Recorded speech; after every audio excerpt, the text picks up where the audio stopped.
그게 조금이라도 틀어지게 되면 되게 이상해 보일 수도 있고요. 콧구멍도 훨씬 더 노출이 많이 돼 보이고요. 가운데 쪽이 좀 살이 좀 많아서 뭔가 코끝이 굉장히 뭉툭해 보이는 느낌이 드는 케이스예요. 모든 코의 기준은 콧볼 축소나 복코 교정이나 아니면 축비술이나 이거의 기준은 뭐냐면,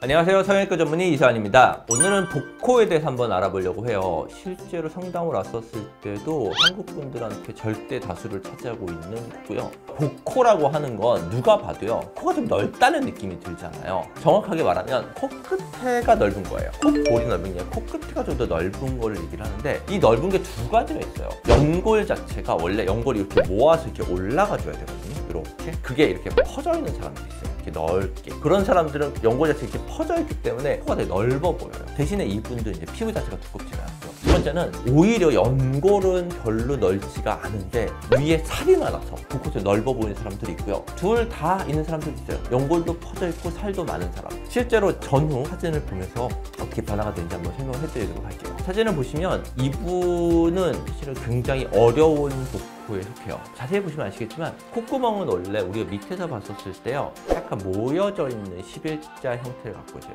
그래서 8팔자죠. 근데 이분은 콧구멍이 반대로 돼 있어서 퍼져 있는 거예요. 엄청나게 바깥으로 퍼져 있는 코 형태거든요. 이러면 정면에서 봤을 때 콧구멍도 훨씬 더 노출이 많이 돼 보이고요. 콧볼이 굉장히 넓어 보이는 느낌이 있어요. 그래서 복코 교정을 할 때 연골을 굉장히 많이 모아서 올려줘야 되는 케이스예요. 그래야지 전체적으로 모아진 느낌이 들고요. 전과 후를 비교를 해보면 완전히 다른 느낌이에요. 뭔가 코가 되게 눌려서 퍼져 있는 느낌이었다가 모아서 바뀌는 느낌으로 바뀌죠. 이런 경우는요. 그래서 피부는 아주 두껍지는 않은데 연골이 엄청나게 많이 퍼져 있어서 복코 형태를 띠고 있는 코의 모습이에요. 이렇게 퍼져 있는 코의 형태를 모으면요, 아까처럼 이렇게 낮아져 있는 부분이 이렇게 모아서 올라가기 때문에 훨씬 더 입체적인 느낌이 들어요. 실제로는 이런 복코의 경우가 난이도가 가장 높죠. 코에 있어서는 짧은 코도 동반이 되어 있고 복코도 동반이 되어 있으면서 연골이 굉장히 많이 옆으로 퍼져 있는 구조인데, 이게 단지 연골을 모은다고 되는 건 아니고 연골을 모아지면서 위로 최대한 많이 올려줘야 돼요. 그래야지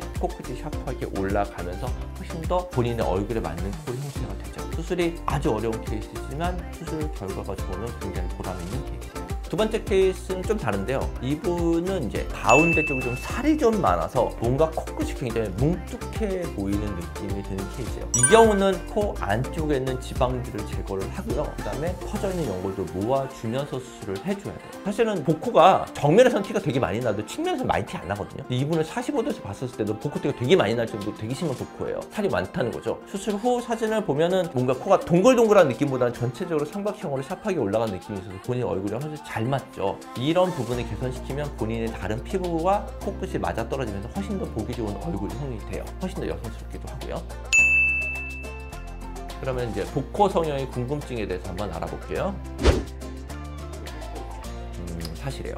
복코는 대부분은 보형물을 쓰는 경우가 훨씬 더 좋고요. 왜 그러냐면 복코의 경우는요, 콧대가 없이 코끝만 이렇게 튀어나온 복코 형태 되게 많아요. 이렇게 코만 가다가 코끝만 이렇게 튀어나와서 동그랗게 돼 있는 형태. 그 경우에 코끝만 샤프하게 올라가주면 뭔가 코끝만 톡 튀어나온 느낌이 들어서 되게 코끝만 동떨어져 보이는 느낌이 들고요. 그렇기 때문에 코끝을 많이 높일 수가 없어요. 그래서 복코의 경우는 대부분 무보형물보다는 사실은 보형물로 하는 게 결과가 훨씬 더 좋기는 해요. 근데 상담 받아보시면서 안쪽 구조 정확하게 봐야 돼요. 복코라고 하더라도 연골만 퍼져 있는 구조들 같은 경우에는요, 그냥 보형물 안 하고 본인 연골 모아주는 것만 해도 괜찮은 경우가 많거든요. 그런데 대부분 다수를 차지하고 있는 경우는 보형물 쓰는 게 더 좋은 경우가 많아요. 코는 안쪽에는 연골 구조를 똑같이 만든다고 하더라도 덮고 있는 피부가 두꺼워버리면 굉장히 뭉툭해져 보이는 느낌이 들어요. 그래서 복코 교정을 할 때 반드시 두꺼운 피부를 얇게 만들어주는 조작이 필요한데 이게 굉장히 어려워요. 왜냐하면 안쪽에 있는 조직을 조금 많이 제거하게 되면 자칫 잘못하면 코끝에 괴사가 생길 수가 있거든요. 그래서 굉장히 조심해서 해야 되는 수술이에요. 본인이 코끝에 피부가 좀 두껍다고 하더라도 내가 진짜 수술의 결과가 좋을 건지 아닌 건지 상담 받아보셔야 돼요. 이 수술은 복코로 인해서 본인이 아이디어란 코의 폭보다 코가 넓기 때문에 좁히는 수술을 하는 거예요. 그렇다고 해서 본인 얼굴형보다 과도하게 좁히진 않아요. 모든 코의 기준은 콧볼 축소나 복코 교정이나 아니면 축비술이나 이거의 기준은 뭐냐면 본인 얼굴형이에요. 얼굴형이 좁은 사람들은 가급적이면 더 많이 좁히고 얼굴형이 아주 좁지 않은 사람들은 코를 많이 좁히진 않아요. 그러면 본인 얼굴형과 동떨어지게 되거든요. 그래서 본인 얼굴형을 고려해서 하는 수술이에요.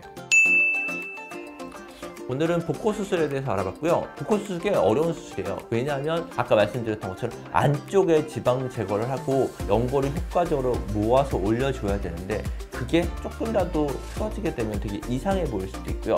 자칫하면 코가 더 커 보일 수도 있는 수술이기 때문에 경험이 굉장히 많이 필요한 수술이에요. 그래서 경험이 좀 많은 병원에서 상담을 받아보시면서 수술을 결정을 하시는 게 좋을 것 같습니다. 오늘도 영상 시청해주셔서 감사합니다.